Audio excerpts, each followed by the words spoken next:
Hello guys, welcome to my YouTube channel. आज की इस वीडियो में हम डिस्कस करने जा रहे हैं इनरोल्ड एजेंट की लास्ट मंथ स्ट्रेटजी। बहुत सारे कैंडिडेट जुलाई में या अगस्त में एग्जाम को प्लान कर रहे हैं, तो एक लास्ट मोमेंट पे आपकी स्ट्रेटजी क्या होनी चाहिए इसके बारे में हम डिस्कस कर रहे हैं। देखिए, बहुत सारे स्टूडेंट जब पूरा सिलेबस पढ़ लेते हैं तो सबसे बड़ा चैलेंज ये आता है कि सर इतने बड़े सिलेबस को हम याद कैसे रखें। तो देखिए, सबसे इंपॉर्टेंट बात है, आपको फ्लैश कार्ड को बहुत अच्छे से रीड करना चाहिए। अराउंड 300 के आसपास हम आपको एक पार्ट में फ्लैश कार्ड देते हैं। मैंने जितने भी फ्लैश कार्ड आपको दिए हैं वो बहुत क्रिप्स में हैं। उन सारे फ्लैश कार्ड को आप सबसे पहले रीड करें लास्ट मोमेंट पे।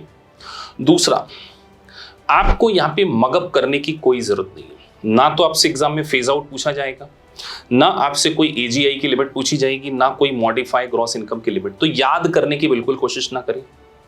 बड़े बड़े न्यूमेरिकल क्वेश्चन एग्जाम में नहीं आते हैं, स्मॉल छोटे छोटे न्यूमेरिकल क्वेश्चंस आते हैं। अब जैसे अगर आपकी एग्जाम अगस्त में है तो आपको एटलीस्ट 3 मॉक टेस्ट पेपर, देखिए हमारे इंस्टीट्यूट का एक स्पेसिफिक फीचर है मॉक टेस्ट पेपर, जो कि मैं 3 सेगमेंट में आपसे लेता हूं। जैसे अगर आपकी एग्जाम 15 अगस्त की है तो सबसे पहला मॉक टेस्ट आपको 15 जुलाई के आसपास देना चाहिए। अगर उस मॉक टेस्ट में आप 85 स्कोर नहीं करते तो आप एटलीस्ट 10 डेज की वापस से अपनी प्रिपरेशन कीजिए। फिर आपका जो नेक्स्ट मॉक है वो आप दीजिए 31 जुलाई को। फिर उसमें भी अगर आपका स्कोर अच्छा नहीं आता या अच्छा स्कोर आ भी जाता है तो उसके 7 डेज बाद आप क्या कीजिए, ऐसे 3 मॉक टेस्ट पेपर 100 क्वेश्चन के बिल्कुल एग्जाम पैटर्न के अकॉर्डिंग आपको प्रोवाइड किए जाते हैं। तो एक महीने में इन मॉक टेस्ट पेपर को आप प्रॉपरली रीड कीजिए। और देखिए, कुछ टॉपिक को मैं स्पेसिफिकली यहाँ पे हाईलाइट करूंगा। जैसे आइटमाइज है पार्ट 1 में, आइटमाइज है, एडजस्टमेंट्स हैं, क्रेडिट्स हैं।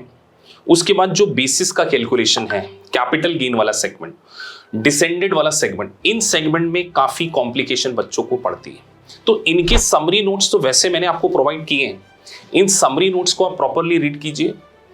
और जितने भी आपकी यूनिट्स आपने सॉल्व किए, अराउंड 14 या 15 यूनिट है फर्स्ट पार्ट में, हर यूनिट के अंदर जितने भी आप मल्टीपल चॉइस क्वेश्चन करते हैं, लेट्स से आपका स्कोर 70% आता है, तो जो 30% पोर्शन आपका सही नहीं आ रहा है, उन 30% पोर्शन को वापस से एक बार नोट्स में रीड कीजिए और उनके एक समरी नोट्स या की डिलीवरेबल्स, की पॉइंट्स को या की पॉइंट्स के एक नोट्स बनाइए, जिससे कि आपको ये पता हो सके कि आप इन एरियाज में वीक है।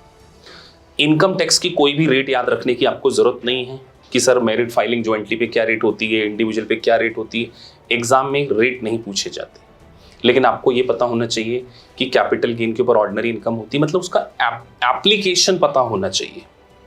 उसके बाद कुछ स्पेसिफिक एरिया जिसमें मैं आपसे कहने जा रहा हूं कि लॉस सेटअप में एनुअल पोर्शन बहुत इंपॉर्टेंट है। तो एनुअल में आपको जो लिमिट्स होती है कैरी फॉरवर्ड की, 8 रिस्क रूल है, इसको बहुत ध्यान से पढ़िए। बेसिस का कैलकुलेशन बहुत ध्यान से पढ़िए।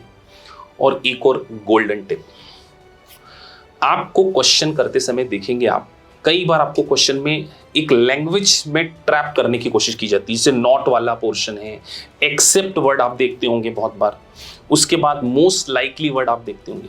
तो ऐसे वर्ड्स को बहुत ध्यान से अपनी प्रैक्टिस के दौरान भी कीजिए और एग्जाम में स्पेसिफिकली आपको ध्यान रखना है। बिना किसी स्ट्रेस के इस एग्जाम को दीजिए, आप डेफिनेटली पास होंगे। ये मेरा आपको 100% अश्योरेंस है कि अगर आपने हमारे सारे लेक्चर को अच्छे से गो थ्रू किया है, सारे फ्लैश कार्ड को पढ़ा है, समरी नोट्स बनाए हैं और मेरे 3 मॉक टेस्ट को आपने दिया है, अगस्त में आपका रिजल्ट बिल्कुल पॉजिटिव होगा।